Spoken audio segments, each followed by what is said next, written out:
In today's video, I'm going to teach you how to file Lyft and Uber Form 1099-K on TurboTax. If you drive for rideshare platforms and need to report that income correctly, this walkthrough will help you get to the right section inside TurboTax. I'll keep this simple and clear so you can follow along without getting lost. To begin, log into TurboTax and make sure you're on your main tax return dashboard. From there, move your cursor over the Income tab. This is where TurboTax organizes the different types of earnings you need to report, including self-employment income, which is usually where rideshare income belongs. Once the income menu opens, click on Wages and Income Summary. This page gives you an overview of the income sections available in your return. If you've already entered other tax forms, you may see them listed here. What we're looking for is the section related to business or self-employed income. Next, click on Self-Employment.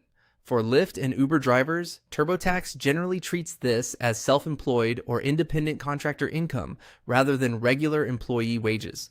That's why it's important to enter it in the correct category, especially when you're working with forms like a 1099-K. After that, click Revisit. This opens the self-employment area so you can continue entering or reviewing your business details. If you've already started this section before, Revisit lets you jump back in and make updates. If not, it will guide you through the setup. On the next screen, click Yes when TurboTax asks you to confirm that you had self-employment income or that you want to continue with this section.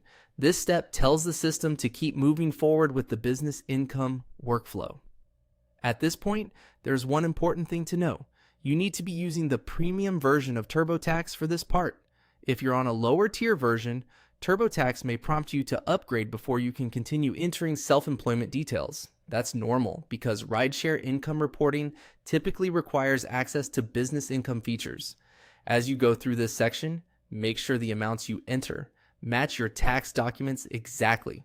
It's also a good idea to have your Lyft and Uber statements nearby, since they may help you verify totals and understand how your gross payments were reported. Take your time here because entering self-employment income accurately can affect both your taxable income and any deductions you may claim later. That's it